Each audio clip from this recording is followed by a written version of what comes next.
welcome to this special edition of Talk Time.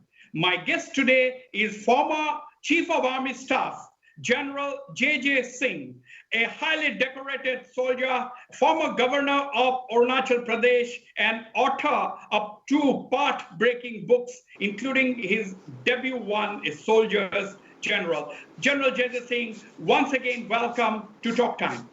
Thank you very much, Wasbir, for calling me on your show. Pleasure is mine, sir.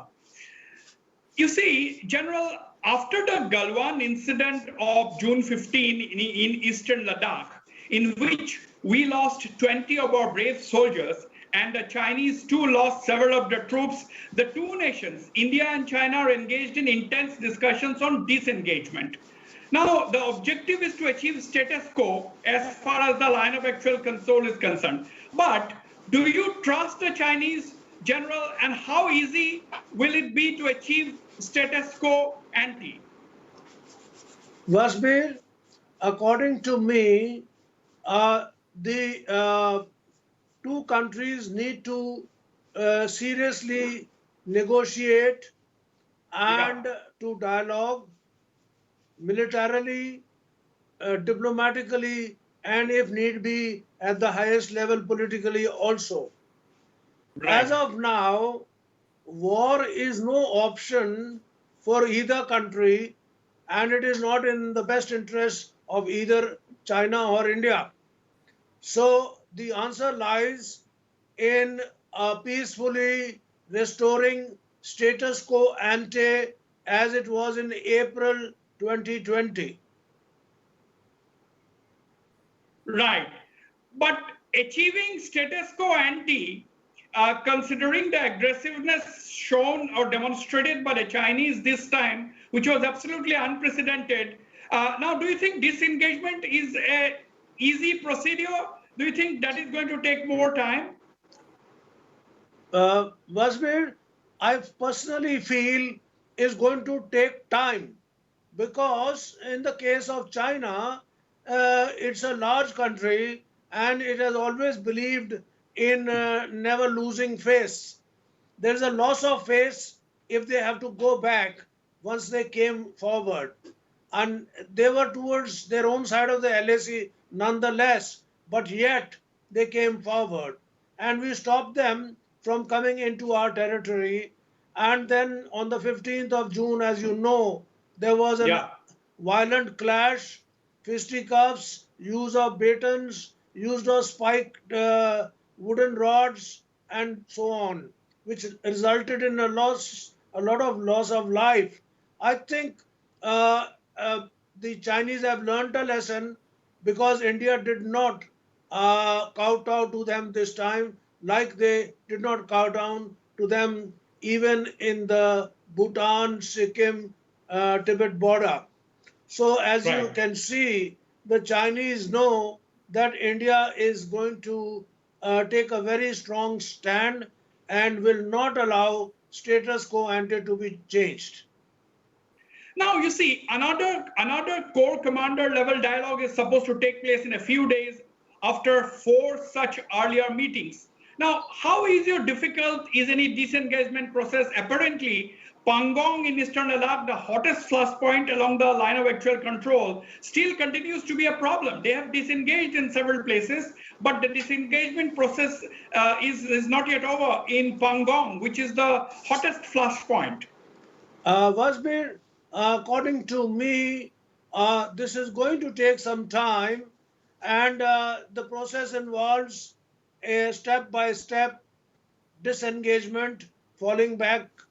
Secondly, de-escalation or thinning out from the rear areas, because the forces which have got concentrated in the rear areas for eventuality where an armed clash could take place, they will also start withdrawing or falling back and going to their peacetime location.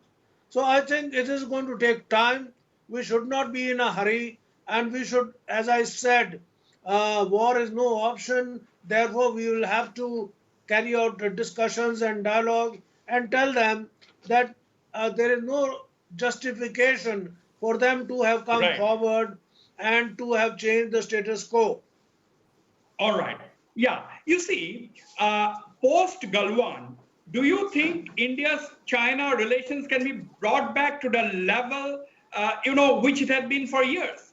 Can the trust deficit be repaired? Has Galwan been a watershed in relations between the two Asian giants? Wasbir, I think, firstly, there is a total trust deficit, particularly after what happened on 15th of June.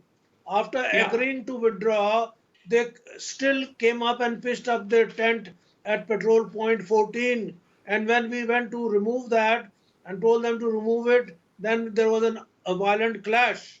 So I think we have to rebuild this trust, and both sides are, I think, serious now, because the level has already been raised, according to my judgment, to the level of Prime Minister in India and the President in the case of China. And I think both sides have said we should not have these kind of ridiculous brawls and fisticuffs and physical pushing and shoving, which the world is watching. So, for two big countries like India and China, it does not behave. Our status and our position as emerging powers of the world, and there was no Right. doubt in our minds that we considered the 21st century as the century of India and China. So, therefore, if we want to achieve our objectives of that in the next 8 decades, we might as well learn how to handle the border problem. And to, I would say, the first step should be that line of actual control, apart from a few friction points, should be settled very quickly. Once that is done, the few friction points where there's a perception difference can be Right. handled separately, and this is Now, without prejudice to the positions of the two countries on the boundary problem. right. Now you see, you have been repeatedly emphasizing that war is no option.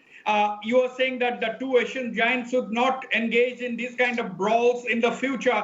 That's of course everybody would agree with you. But the point is, there are domestic compulsions. Perhaps the majority of the Indians today would want India to be tough, like we have been tough with Pakistan, and Pakistan has learned its lessons to a great extent, which we had not seen in the past. Now, in this kind of domestic compulsions, both in India and China, do you think things are going to be more difficult than just saying? I think, Wasbir, uh, uh, as you can see, after Kargil, Pakistan has not ventured in any such border violation. And similarly, I think with the Chinese, we have to understand that in today's era, this kind of expansionism will not be permitted. I also believe that the leadership at the highest level want Yeah. this problem not to, you know, not to come in the way of normal relations in economy and other matters between the two countries. So I think they will be able to diplomatically or politically at a later level, and initially at a military level, prevent such incidents from happening, and secondly, to find a way out for them to get a face saving act by which they can fall back to April 2020 positions. Now you see, a lot of people are analyzing the fallout of the Galwan incident. In the last 11 to 12 weeks, India-China relations had deteriorated to an extent which you have not seen in recent years. Now, do you agree with most views, General, that the biggest beneficiary of the latest standoff will be the US-India relationship, the America-India relationship? Do you think India will now no longer worry about openly siding with the United States without worrying about antagonizing Beijing? Basbe, officially, the stand the Indian government has taken is of a strategic autonomy.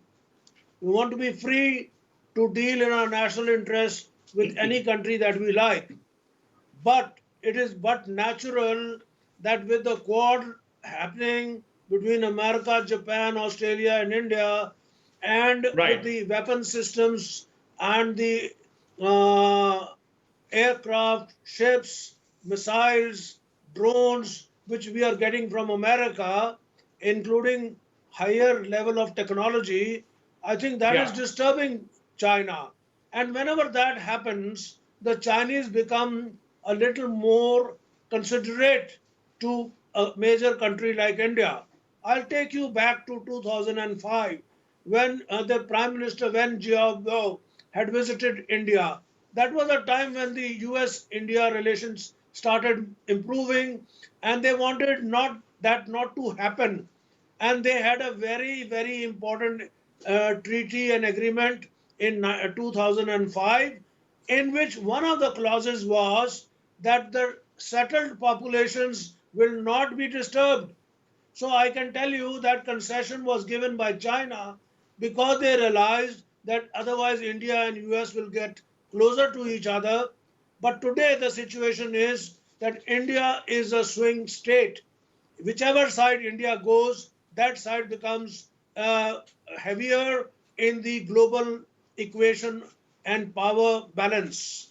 So, therefore, So, if we go the American side, America becomes stronger, and if we come this side, then this side becomes stronger. So, we are the swing state. We can decide what we want to achieve and what is our core objective as a nation. And I right. think India should take full advantage of this kind of a situation. General, you have made a very, very significant point. You are saying that whichever side India is today, that side becomes stronger. If India is with the US, the America becomes stronger. Now, what you are essentially saying, General, is that India today has the ability to change the world order. Is it one of the reasons that is making the Chinese extremely worried? Yes, Wasbir, I am of the opinion that the Chinese feel that India should not succeed as a competitor to them ideologically, economically, militarily, or otherwise. Yeah, The reason being that they want to be seen as the uh, biggest power in the Asian African situation, as also eventually in the world.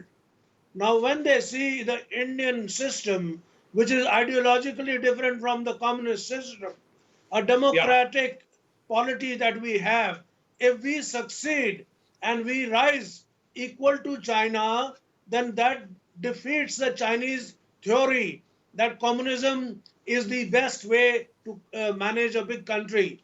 The people in China will also get the message.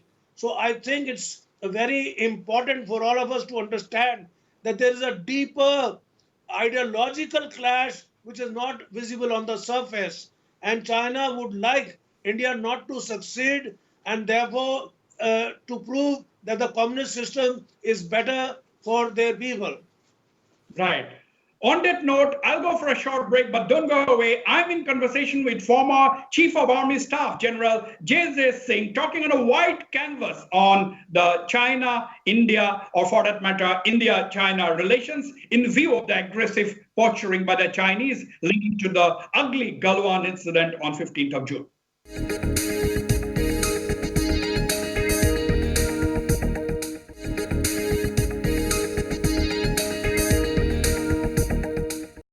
Welcome back.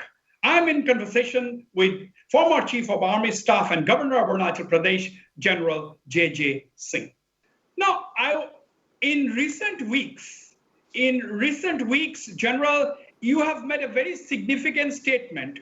You said there was pressure around 2006 on the Congress-led government of Dr. Manmohan Singh, possibly from the Americans, to compromise on the highly sensitive Siachen Glacier in Ladakh to settle disputes with Pakistan. Could you elaborate a little bit for my viewers? Yes, Wasbir, as far as the Siachen Glacier is concerned, It is part of Jammu and Kashmir. It is part of India. There is no doubt about that. Now, there was a viewpoint by the political elite and the foreign service mandarins of India that we can create Siachen into a mountain of peace. And in that case, I put my foot down. I said, under no circumstances will India vacate Siachen. The condition which the Pakistanis have to agree is to accept the present positions on the map, on the ground, in air photographs, satellite pictures, so that they do not renege on the agreement. And the Pakistanis, since they have been telling lies to their countrymen that they are on the Siachen glacier, whereas they are not even able to see 1 square meter of the glacier from where they are, they don't want this lie to be exposed. So they are not ready to sign. They are not ready to authenticate their present Right. positions and our present positions. So Indian Army's stand has always been and will continue to be that unless they accept the present positions and have them marked on maps and on the ground, uh, India will not vacate. Now, you were the army chief. You were the army chief from 1st February 2005 to 31st of August 2007, and these things possibly happened somewhere around 2006. Now, you said that you have put your foot down. Had you agreed to toe the government line, the UPA government at that point of time, what would have possibly happened? Had you agreed to convert Siachen into a quote-unquote mountain of peace, as you are saying the government at that time wanted, what would have happened if you had not disagreed, if you had not rejected the idea? What could have happened possibly? I can tell you for sure that it is a hypothetical question. Indian Army Yeah, would never vacate Siachen unless our basic condition was met. But even if it had happened for any reason, I think we would have been in a great difficulty in case Pakistan, as a nation which is which has very low credibility, if they had reneged from the agreement and come and occupied some of the important passes that we dominate and we hold today. So I think it would not have been a good thing for India. In any case, I want to ask the country, I want to ask the opposition, I want to ask the leaders that how much would we save financially if we withdraw from our present position? It's part of India. We have to defend India, whether it's difficult or easy, doesn't matter. Now we have got used to living in that altitude and our casualties are very less. In fact, in the rest of Leh, there are more casualties which take place than in Siachen Glacier. So I think right. it is not a valid point at all. Right. Now, General, some reports and some analysis have alleged that there used to be interference on counter-terrorist operations during the UPA regime, and that this resulted in cross-border Islamist terror to peak between 2005 and 2008, and that it went on this way till 2014. Now, you were the army chief in a part of the during a part of this period. Or what has been your experience? Wasbir, I do not agree that the insurgency peaked during that period of 2005 to 2008. In fact, our kill ratios were the lowest at that time. We lost very few of our soldiers and we killed more terrorists. And terrorism was on a low key because in 2003, Pervez Musharraf agreed that we will stop supporting the terrorist organizations and stop sending them across. So I think 2005 to 2007, which is the period I was the army chief, there was the lowest level of infiltration which took place. And whenever it took place, we took a heavy toll on them because I believe that we should kill them if they want to do something wrong rather than Right. have martyrs on our side. Absolutely. Now, where there did you face during your time? I'm not saying you. During your time as the army chief, were you aware of any political interference in counter-terrorist operations? I would not like to say that there was interference. We were doing our job to the best of our ability and we got good results. During my time, neither on the LAC with China nor with the LOC with Pakistan was there any major incident. People were afraid perhaps that Indian army under my leadership will give them a befitting response. I am not taking the credit for it, but I think is the reality is if you analyze, this is what you will come to. Now, with equations changing and the United States demonstrating its unease with China, as well as Pakistan, how do you see the road ahead as far as the situation in India's neighborhood? Because the US is now openly expressing its displeasure, its absolute lack of trust on what the Chinese are doing, as well as, of course, Pakistan. Wasbir, I think let's be clear, it is another form of a Cold War which has started now, and this is between China and the US. At the moment, what we are seeing is some diplomatic aggressiveness, but mostly economic aggression by America in a way trying to tell China that what they have done to the world as a result of the coronavirus is not acceptable and there is a price to pay for it. We will see Yeah. what happens later, but right now there is a kind of a Cold War situation, and that's why there is tension in South China Sea, Taiwan, Hong Kong, and within China itself. I may like to tell you Xi Jinping's position is not as secure as it was 6 months ago, and he himself is Absolutely. on the back Yes. foot. No, you see, General, military buildup is one way of responding to a situation like this. But do you think economic sanctions too work wonders? My question is, are you happy that New Delhi is slowly trying to hit China economically, like the Americans are doing? I think Wasbir, India is following a number of initiatives to make China understand that what they are doing on the line of actual control is not correct. And these are under the various, you can say, domains of economy, diplomacy, as also politically. And we are Yeah. trying to tell the world, and even smaller nations now have started looking up at the stand which India has taken, and they are also saying China is a bully, and China is trying to put fear in us to achieve its aims, whether it is economic aim or it is political aim or it is the boundary claims. Now, I must tell you one thing that China has realized this will not go on and countries will not accept in today's era this kind of Mm.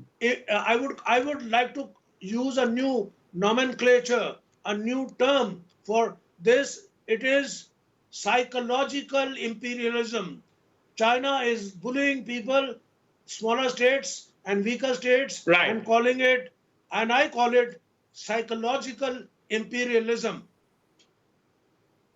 Now you see, year 2020 is not 1962. You have already ruled out war as an option. But my question is, do you think the India-China border is going to remain one of the hottest trouble spots in the world, particularly in the high Himalayas?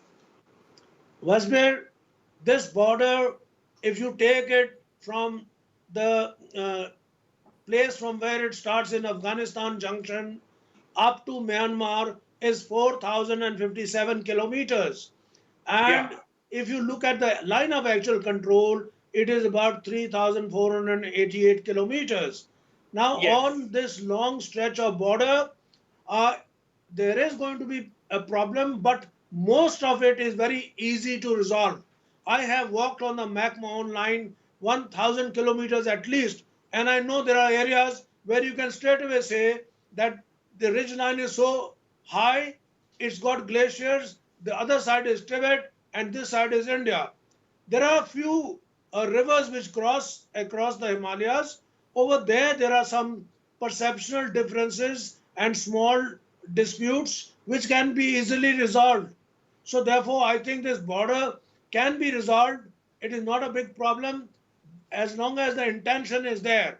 China wants to keep it active so that it is a pressure point on India. But now, as we have seen, it is no pressure point on India. In fact, the whole world is got together to criticize what China has done. After all Right. the satellite pictures where hundreds of vehicles, tanks, guns were seen on the Chinese side, and the Chinese say India did the provocation. It is something which no one will Absolutely. believe. Absolutely. Now, what should be India's strategy? Do you think it should be the India strategy should be a defensive posturing with an aggressive foreign policy overdrive, or do you think we need a big dose of defense aggression as well as soft power push? I think, Wasbir, first of all, we should avoid ugly incidents of the kind which happened recently by having a gap between the two sides and proper briefing down the chain. And secondly, we should engage more actively in discussions. I think Right. this time the Chinese made this plan because they were worried about the road which we are making in Yes. the Shyok Valley going up to Daulat Beg Oldi. Now you tell me that are these roads only for defense? All these roads and infrastructures and bridges, particularly you take Arunachal Pradesh. For the I was a border governor people. there. For the border These people. roads, Yes. bridges, railway line, airports are coming up for the benefit of the people, the quality of life Yes. of the people. And Xi Jinping himself, in his address to the 19th CPC Congress in Beijing, in October 2017 himself has said we want to bring up the quality of life of our people. So what's wrong with us? So why should they get upset? Why should have they have any fear by this road coming up? It is to serve the people of Daulat Beg Oldi, is also to encourage tourism going up to the Karakoram Pass. It is all within our own territory. So what is the problem with China? Absolutely. Absolutely. Absolutely. My final question to you, General Jai Singh, where does the Northeast figure in all of this? You were the governor of Arunachal Pradesh for 5 years, a state integral to India, but a stretch that China fancies. Well, I think China understands, Wasbir, that neither they nor their forefathers were ever in Arunachal Pradesh. So, on what basis are they claiming Arunachal Pradesh? Even the Tibetans had a very small presence in certain areas where they had estates of the rich people from Lhasa. And in the agreement signed by McMahon, it is said that those people who had some estates on this side will get the revenue of that, and that can be discussed and negotiated. So, where does the Chinese question come in? Chinese have no claim, no right on Arunachal Pradesh whatsoever. I want to make it very clear to your viewers and to China that please forget about Arunachal Pradesh. That has never been part of China. In any case, China and India were never neighbors. Right. Has China Right. forgotten? There was a country called Tibet in between, and the Tibetan border Yes. was the border with India, and there was no place along India's It, entire frontage where we were bordering China. So why? How are they our neighbors? They only became our neighbors when they did that invasion of Tibet, or calling it a peaceful liberation. Liberation against whom? And the Tibetans till today have not really accepted Chinese supremacy over Tibet. Absolutely, you're saying that it was an India-Tibet border converted into an India-China border by the forceful occupation of the Chinese, the invasion of Tibet.